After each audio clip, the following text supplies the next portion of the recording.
Ce qui s'est passé avec le Bénin, je ferai peut-être l'économie de m'étendre, mais il est de mon devoir de dire aux Nigériens ce qui s'est passé avec le Bénin et peut-être la lueur d'espoir également dans le cadre toujours de nos relations avec le Bénin. Je dis bien peut-être. D'accord.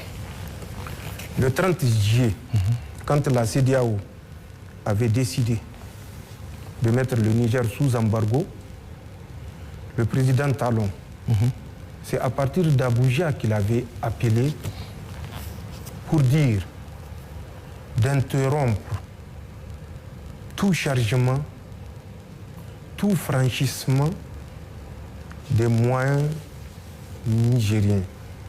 Quand je dis moyens, je veux dire moyens automobiles qui chargeaient au port de Cotonou ou qui ont chargé de l'intérieur du Niger et qui sont sur le pont de Malanville, poste frontalier. D'ailleurs, l'unique que nous avons avec le Bénin. C'est à partir de Abuja au Nigeria qu'il avait pris cette décision. Parce qu'il fallait punir les Nigériens qui ont osé prendre leur destin en main. Tout à fait normal, en tant que président du Bénin, qu'il donne des ordres. Même si nous pensons qu'il y avait une autre façon de faire qui consistait à laisser transiter ce qui est chargé au port de Cotonou. Mais c'est une décision souveraine prise par un responsable d'un État souverain. Nous avons vécu cet embargo total du côté de notre poste frontalier avec le Bénin. Le pipeline, entre-temps, les travaux n'ont pas été impactés par l'embargo. Jusqu'à la fin de l'exécution des travaux du pipeline, aucune contrainte parce que le président Talon s'était déplacé en Chine pour donner cette garantie aux autorités chinoises qu'il ne fera entrave en aucune manière et il va respecter les accords entre la République du Niger et la République du Bénin, qui disait qu'en aucun cas les travaux du pipeline ou l'exploitation du pipeline ne peut être entravée par l'une ou l'autre des parties. Les travaux se sont poursuivis donc malgré l'embargo. Le premier bateau a été chargé. Le deuxième bateau était arrivé. Le président Talon s'est rappelé tout d'un coup que le Niger, entre-temps, la CEDEAO ayant levé l'embargo, le Niger a refusé d'ouvrir sa frontière. La frontière, oui. Quand ils ont fermé la frontière, nous avons acté. Nous ne sommes pas intervenus pour dire que le président Talon a mal agi.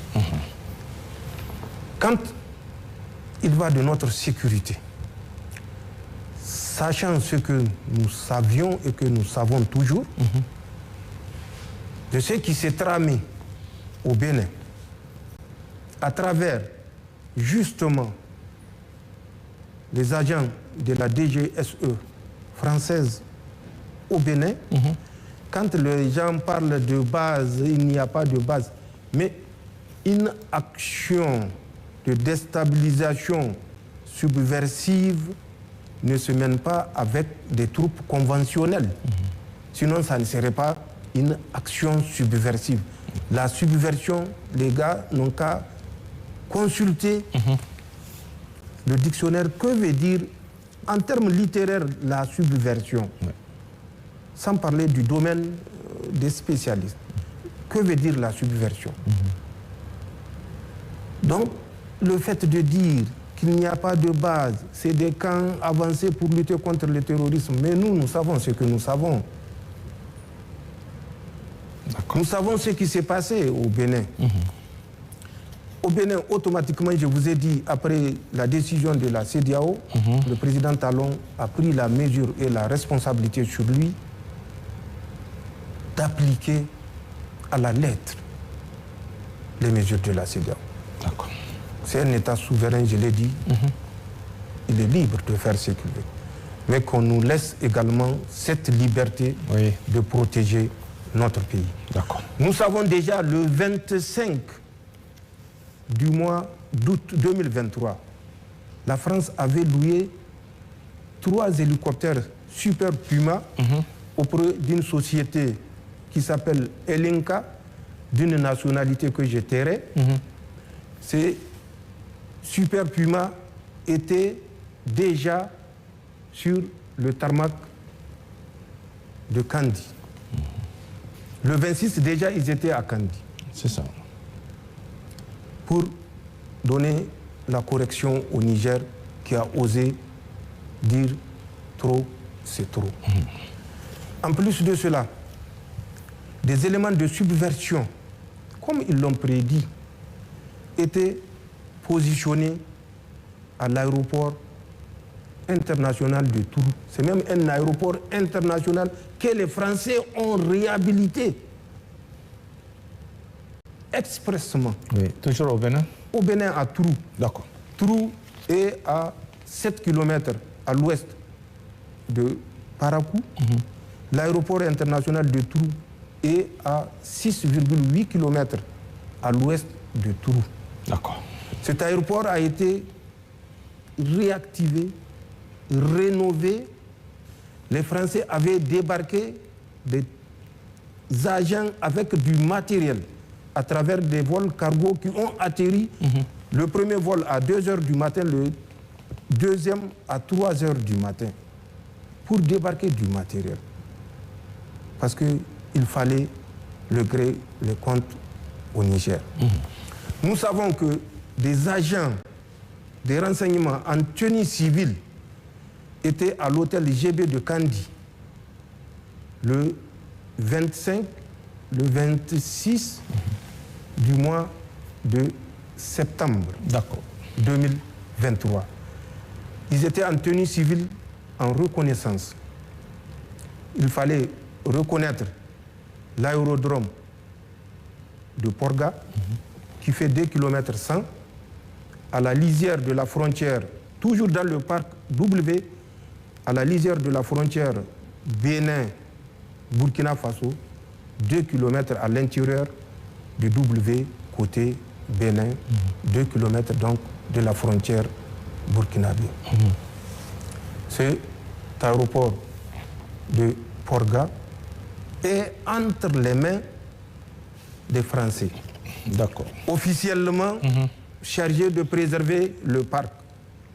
Mais vous vous rappelez de cet officier des eaux et forêts du Bénin qui avait élevé la voix contre les agissements qui s'est passé dans ce parc à travers la réalisation de cette piste. Et vous savez le sort qui lui a été réservé. Donc nous savons, c'est une évidence que cet aéroport dont nous avons les coordonnées que je pouvais dire exactement. Ensuite, ces mêmes agents de renseignement français étaient dans un village qu'on appelle Alpha Kouara, où il y a une piste, mais de moindre ampleur également.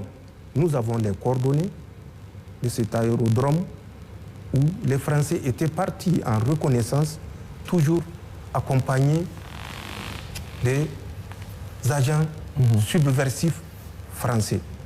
Nous savons que l'école normale de Kandi, qui a été abandonnée, une école normale abandonnée qui est à la sortie nord de Kandi, est occupée par ces agents subversifs français où ils avaient évolué avec 10 Toyota Hilux, immatriculation civile, notamment de l'administration béninoise. La sécurité de ces gens était assurée par la police républicaine du Bénin. D'accord. Nous savons également, toujours dans leur recherche des points, des positions à partir desquelles ils vont déstabiliser le Niger, ces mêmes agents ont effectué une mission de reconnaissance sur les hauteurs sud-ouest du village qu'on appelle Madikali. Nous savons tout cela, avec les effectifs précis. Ouais. Je le rappelle, ce n'est pas des bataillons, ce n'est pas des compagnies, mais c'est des groupes d'agents subversifs qui évoluaient en tenue civile et avec des éléments des forces armées béninoises eux-mêmes en tenue civile. D'accord. Donc nous savions tout ça. Nous savions mieux que ça des vols de reconnaissance que les Français faisaient à partir du Bénin. Et en prenant souvent les précautions pour rester à l'intérieur du territoire béninois. Mais comme ils ont une grande capacité de zoom, ils pouvaient prendre des images. Prendre des images, découvrir des points de passage, découvrir des points de vulnérabilité, découvrir nos positions. Mais étant à l'intérieur du Bénin, nous ne pouvons pas agir sur ces éléments, ni agir contre ces éléments. Donc nous savions tout ça. Nous l'avons dit, le Bénin n'a pas semblé nous écouter. Les gens ont fait du dilatoire pour dire qu'il n'y a pas de base, il n'y a pas de régiment, il n'y a pas de brigade, il n'y a pas de bataillon. Nous n'avons jamais dit qu'il y a des bataillons. Il y a des agents de déstabilisation subversive français à l'intérieur du Bénin. Ils ont fait leur relève début du mois de juillet. Nous les suivons. Une nouvelle équipe est venue. Leurs relèves ont eu lieu le 5 juillet. Nous le savons. Qu'ils sachent que nous le savons. Et qu'ils s'en tiennent pour dire que nous épions tous leurs faits et gestes. Ces agents français étaient ceux-là même qui ont donné des instructions directes aux terroristes pour vider tous les villages agricoles de la région de Tillabéri. Ils ont donné des instructions claires de massacrer des populations pour les pousser à quitter et ne pas exercer d'activités agricoles. Nous le savons. Ils ont fait pire que ça. Mais nous savons tout ça et nous tenons compte de tout cela pour décider de la sécurité des populations nigériennes. Le Bénin, le président Talon a fait beaucoup de tapage sur le fait qu'il avait envoyé un émissaire vers son frère Tchani, un frère qu'on affame parce que Macron l'a voulu, et un frère qu'on pense qu'il y a encore des liens de fraternité avec ce frère qu'on a voulu déstabiliser. Mais rétablissons les faits, puisque je n'ai jamais parlé de ça. Aujourd'hui, je parlerai de ça. De quoi s'agit-il? Le 26 du mois de juin, le PDG de China National Oil Development Company était venu ici, à Niamey. Je l'ai reçu en audience avec l'ambassadeur de la République populaire de Chine. Il a émis le vœu qu'une rencontre puisse avoir lieu, une rencontre tripartite. Au moment de l'audience, il y avait le conseiller technique en matière du pétrole, il y avait la DGA du WOPCO qui était présent. Je les avais instruits de prendre contact avec le ministre du pétrole pour trouver une date avant le 31, date à laquelle cette rencontre tripartite entre le Bénin, le Niger et WAPCO pouvait avoir lieu. C'est ce qui a été fait. Déjà, les échanges sont partis le 26, je crois, du mois de juin.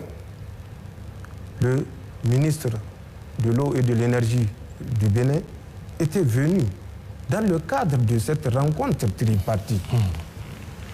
Il se trouvait qu'au moment où il était venu au Niger, le Premier ministre était en déplacement. Le ministre de la Défense qui assurait son intérim était en déplacement. Malheureusement, la deuxième personnalité dans l'ordre protocolaire qui devait assurer l'intérim était le ministre d'État, ministre de l'Intérieur. Oui. Il était couché. La troisième, c'était le ministre de la Santé, qui a reçu le ministre béninois à l'issue de la rencontre qui avait duré 2 jours, 48 heures.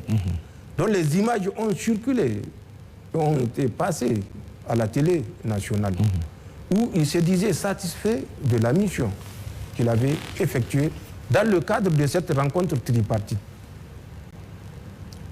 Tout d'un coup, il a pensé qu'il est porteur d'un message du président Talon vers le président Tchani. Et il a souhaité me rencontrer. Les messages officiels font l'objet d'un traitement spécifique à travers le ministère des Affaires étrangères. D'accord. Il aurait fallu qu'il le dise avant de quitter le Bénin. Après la rencontre tripartite, il souhaiterait transmettre au président du Conseil national pour la sauvegarde de la patrie un message de son frère, le président Talon.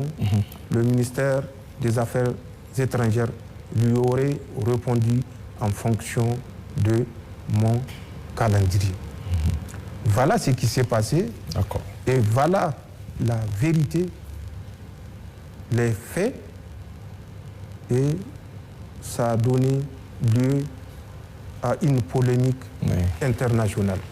Puisque je crois que le président Talon était à l'époque au Brésil, quand il a fait un tweet pour dire que le méchant président de la transition du Niger a refusé de prendre la main fraternelle qui lui avait été tendue à travers un porteur de messages. Voilà ce qui s'est passé. D'accord. Et ce sont des faits. Ce n'est pas un tissu, c'est des faits, et les faits sont vérifiables. Donc, tous ces agissements ont conduit les deux parties à être chacune sur ses gardes. Bien sûr. Nous avons la responsabilité de la sécurité de notre pays. Nous avons la responsabilité de la sécurité des citoyens nigériens. Nous prendrons les mesures nécessaires pour ne pas répondre devant Dieu d'avoir trahi la confiance des Nigériens. Le jour où nous saurons qu'il n'y a aucune menace du côté du Bénin, nous prendrons les mesures appropriées.